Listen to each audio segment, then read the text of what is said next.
بسم اللہ الرحمن الرحیم ان تجتنبوا کبائر ما تنہون عنہ نکفر عنکم سیئاتکم این صدق اللہ العظیم۔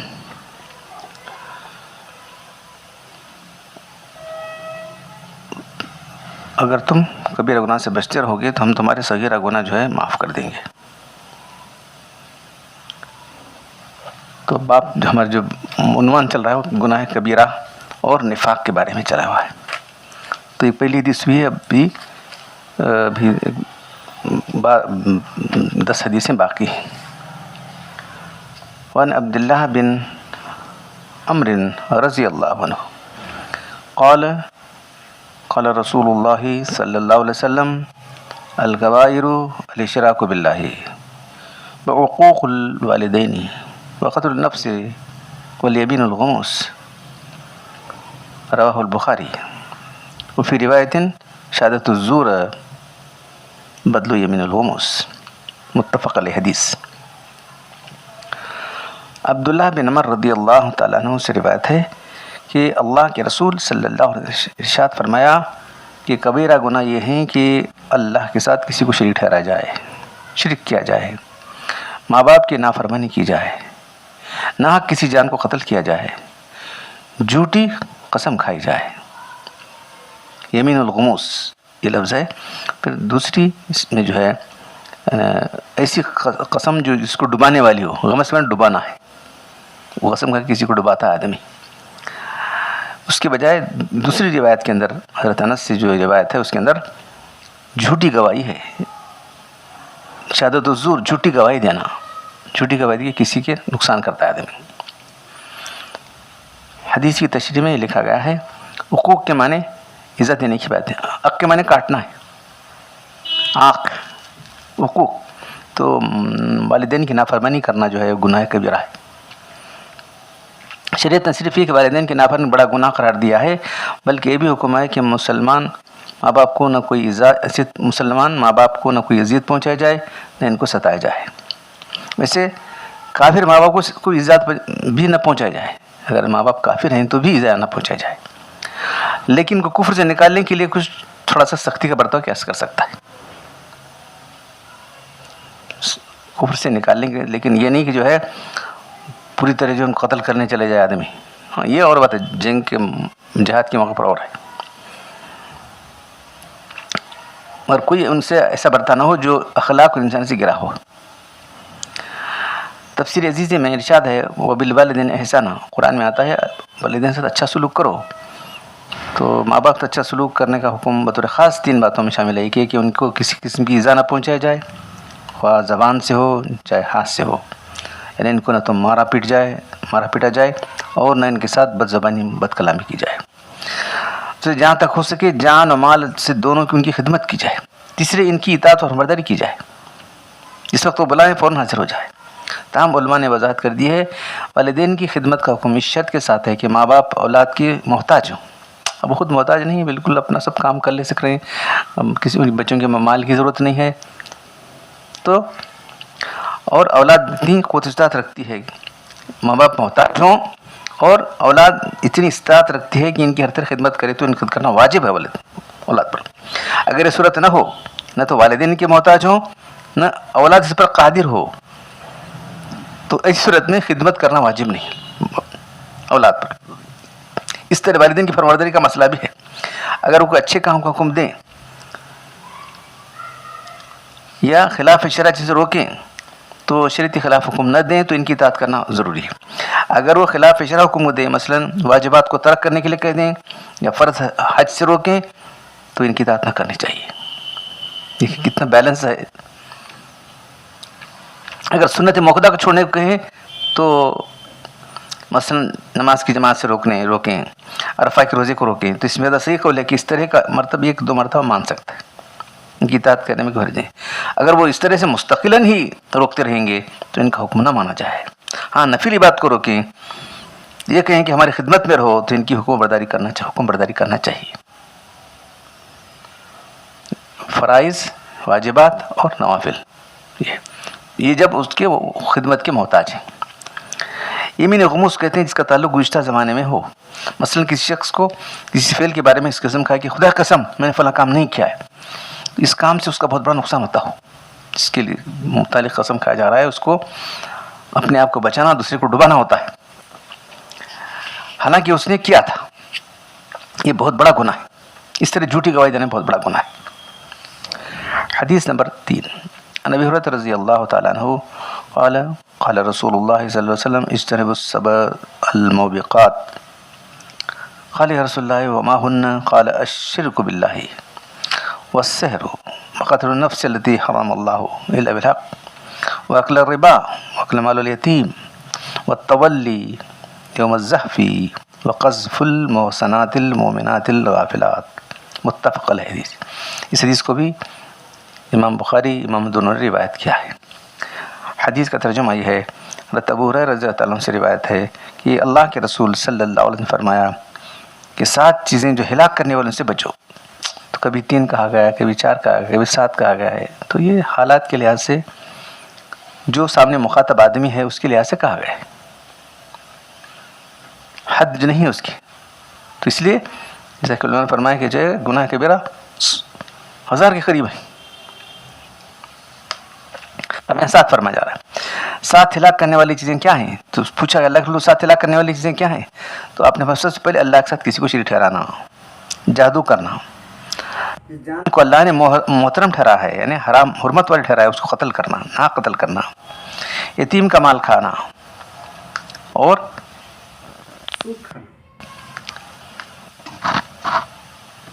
جہاد کے دن دشمن کو پیٹ کر بھاگ جانا، اور پاک دامن ایمان والی بے خبر عورتوں پر زنا کی تہمت لگانا. اسلامی اعتقادات، نظریات اور بدیہی مسلمات کو دل سے ماننا، زبان سے اقرار کرنا، عائد شدہ فرائض پر عمل کرنا ایمان ہے. اور یہ ان بدیہی یعنی بالکل کلیئر کٹ انگلش کا اگر ٹرانسلیشن ہو تو بدیہی مسلمات میں سے کسی ایک بات کا انکار کرنا کفر ہے.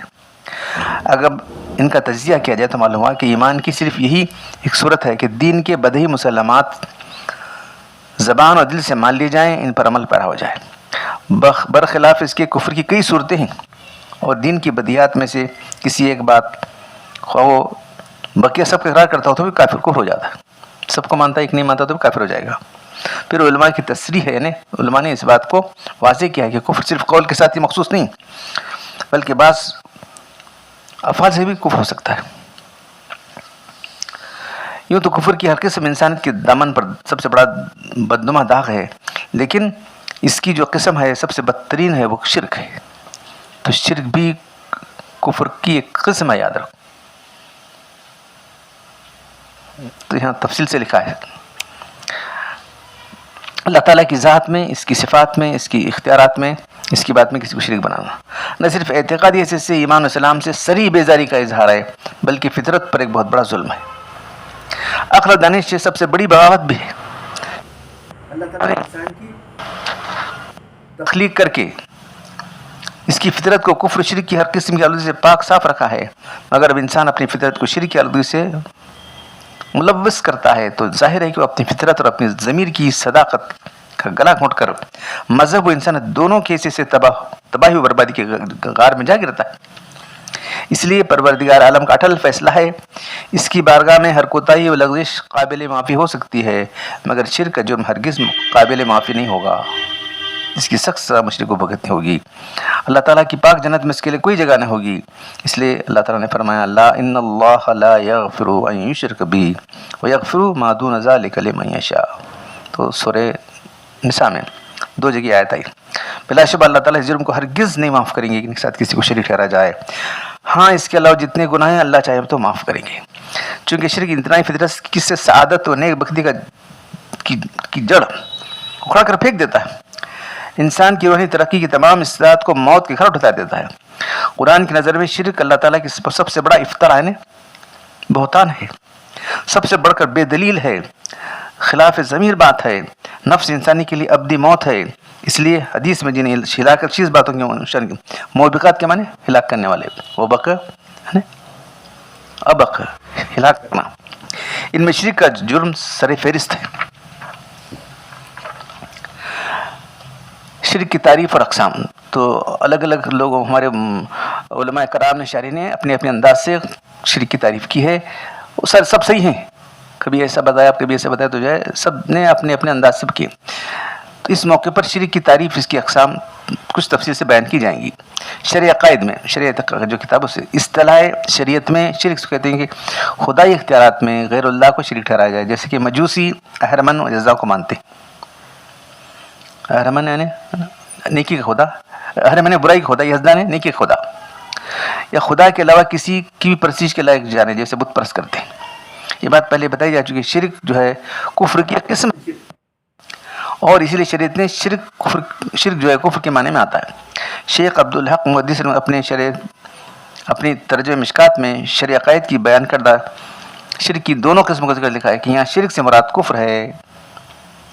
خیالی یہ کتاب ہے، اس میں بھی یہی بات کی جو ہے وضاحت ہے کہ مولانا عصمت اللہ سے بھی یہی منقول ہے۔ شاہ ولی اللہ صاحب رحمۃ اللہ علیہ، جو ہندوستان کے بہت بڑے محدث اور مجدد تھے، فرماتے ہیں شریعت کی اصطلاح میں شرک کسے کہتے ہیں جو صفات خاص اللہ تعالیٰ کے ہیں، مخصوص ہیں، ان کو خدا کے الگ ذریعے میں ثابت کرے۔ اللہ تعالیٰ کسی کو بھی عالم الغیب جانے، جس طرح دنیا کی ہر چیز پر اللہ کو قادر مانتا ہے، دوسروں کو بھی قادر جانے۔ جیسے اللہ تعالیٰ کو اپنے ارادے کے ساتھ دنیا کی تمام چیزوں پر متصرف جانتا ہے، ایسے ہی کسی دوسرے کو بھی متصرف جانے۔ کسی کے بارے میں عقیدہ رکھے کہ فلاں نے نظر کرم کی مجھ پر اور اس لیے مجھے مال و زر اور خوشی حاصل ہو گئی، فلاں نے مجھے پھٹکار کر دیا، اس کی وجہ سے میں بیمار ہو گیا، میرا مقدر جو ہے پھوٹ گیا وغیرہ۔ گویا خدا کی ذات میں، اس کے صفات میں، اللہ کے اختیارات میں شرک کے علاوہ تفسیر عزیزے میں شرک کی جو قسم ذکر کی، اس میں ایک تو یہی ہے اللہ کی بات میں کسی کو ٹھہرا جائے، یا کسی کا نام تقرب و فضیلت کے ساتھ اس طرح لیا جس سے اللہ کا نام لے جاتا ہے، اس کو خدا کا ہمسر قرار دے۔ مثلا کسی کو اٹھتے بیٹھتے مصائب میں کرتے ہیں لوگ یا رسول اللہ یا رسول اللہ اٹھتے لے کر، اسے جسے کسی کا نام بجائے عبداللہ یا عبد الرحمن کے یعنی بندہ فلاں کے، اس کو بھی شرک فی التسمیہ، غیر اللہ کے نام پر ذبح کیا جائے، یہ بھی شرک ہے۔ ان کی نظر مانی جائے، یہ بھی شرک ہے۔ بلا کے دور کرنے کے لیے، حصول منفعت کے لیے خدا کے لیے کسی کو پکارا جائے، ان کی طرف رجوع کیا جائے، یا علی یا غوث، بلا تقوی لوگ کر رہے ہیں تو کیا علم قدرت میں خدا کے نام کے ساتھ مشرک کیا جائے، کوئی جسے کہ ماشاء اللہ وشید ہے، جو اللہ چاہے جو آپ چاہیں۔ تو ایک صحابی نے کہا اس طرح سے، تو اللہ کے بہت غصے میں آ گئے۔ ایک مرتبہ کسی نے ناواقف نے، صحابی سے ناواقف لوگ نے کہا، اللہ کے رسول سے کہا کہ تو ماشاء اللہ وشید، جو اللہ چاہے جو آپ چاہیں، تو اللہ کے رسول برفروختہ ہو گئے آپ صلی اللہ علیہ وسلم، تو نے مجھے خدا کا شریک کر دیا۔ اس طرح کہ ماشاء اللہ وحدہ، جو اللہ چاہے اکیلا وہی ہونے والا ہے۔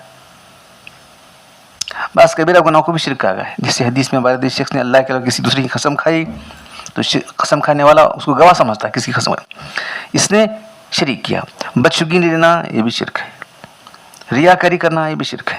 اس طرح من کو جو عورت اپنے شوہر کی محبت کے لیے ٹونے ٹوٹکے کرتی ہے، وہ بھی شرک کے کام ہے۔ یہ گناہ اپنے مہلک اثرات کی بنا پر شرک کی طرح ہے۔ اس طرح وہ افعال جو اگرچہ شرک حقیقی کے دائرے میں تو نہ آتے، لیکن مشرکین و بت پرستوں کے افعال و اعمال کے مشابہ ہیں، وہ بھی اس سے بھی شرک کرنے کی، اس سے برس کرنے کی ضرورت ہے۔ جیسے بعض علماء اور بادشاہ کہہ کے قدم بوسی کرتے ہیں، جھک جاتے ہیں ان کے سامنے، جب بسائی یعنی زمین کو چومنا، ان کو سجدے تعظیمی کرنا، یہ افعال چونکہ حرام اور گناہ کبیرہ ہے، اس لیے ان کا ارتکاب کرنے والا بھی گناہ کبیرہ کا مرتکب ہو جاتا ہے۔ جو لوگ اس طرح کے افعال سے خوش ہوتے ہیں اور قدرت کے باوجود ان افعال کو روکنے کی کوشش نہیں کرتے، وہ بھی گناہ گار ہوں گے، ان کو روکنا چاہیے۔ یہاں یہ وضاحت ضروری ہے کہ اگر علماء بادشاہ پھر ان کہ جب بسائی کرنا اور زمین کو اگر عبادت کی نیت سے ہے تو ان کفر ہوگا، تعظیم کے لیے تو گناہ کبیرہ ہے، یہ فرق کرنا چاہیے۔ اس حدیث میں دوسرا جادو ہے، سحر، اس طرح جادو کرنا حرام ہے، سیکھنا سکھانا، اس کا علم حاصل کرنا بھی حرام ہے، آخرت میں کرنے والا موجب سزا ہے۔ شرع عقائد کے حاشیے میں لکھا ہوا ہے کہ سحر کرنا کفر ہے۔ صحابہ کرام وغیرہ کی جماعت پر متفق تھی کہ ساحر کو فوراً مار ڈالنا چاہیے۔ بعض کی رائے ہے کہ اس کا سحر اس طرح کا ہو کہ جس پر کفر لازم آتا ہے، اور اس پر توبہ نہ کرے تو اس کو مار ڈالنا چاہیے. اسی کی قسم کیا ہے؟ شعر کے ساتھ جو ہے نجوم، علم نجوم، کہانت، غیب دانی کا دعویٰ، رمل، شعبہ دبازی، یہ سب چیزیں اختیار کرنا، ان سے روزی اور پیسے کمانا، یہ بھی سب حرام چیزیں. حدیث میں دشمن کے ساتھ تو جو ہے، اس حدیث میں جو باتیں آئیں 7 چیزیں، تجھے اللہ سے شرک کرنا، جادو کرنا، کسی نفس کو جو اللہ تعالیٰ نے جو ہے قابل احترام ٹھہرایا ہے اس کو نہ قتل کرنا. جس کسی نے جان لی تو اس کے بعد جان لیا سکتی، اس کے ساتھ کوئی اور راستہ نہیں ہے. وکل ربا، سود کھانا. اس کے بعد یتیم کا مال کھانا. اور یہاں جو بات آئی ہے دشمن کے مقابلے میں پیٹ بھر کے بھاگنا. اگر دشمن ہمارے سے دگنا ہے تو مقابلہ کرنا چاہیے، تگنا ہے تو بھاگنے کی اجازت ہے. لڑے تو ٹھیک ہے، اگر نہیں ہے دشمن کو پیٹ بھاگ کھڑا ہوا، دراصل اپنی مذموم حرکت کے لیے اسلام کی رسوائی کا سبب بنا، لہذا آخرت میں عذاب ہلاکت کا مستوجب گردانا گیا ہے. ایک مسلمان کے 2 کافر ہوں تو ان کو اس کے مقابلے سے فرار اختیار کرنا گناہ کبیرہ ہے. ہاں مقابلے پر دشمن کی 2 سے زیادہ، دگنی سے زیادہ ہے تو پھر بھاگنا حرام بلکہ جائز ہے. مگر اس میں بھی بہتر یہ ہے کہ پیٹ پھیر کر نہ بھاگے بلکہ مقابلہ کرے. اور جو گناہ ہے کہ جو ہے، جو عورتیں پاک دامن ہیں، ایمان والی ہیں، بے خبر، ان پر جو ہے الزام لگانا، زنا کی تہمت لگانا، یہ بھی گناہ ہے بہت بڑا، جو ہے ہلاکت کرنے والا گناہ ہے.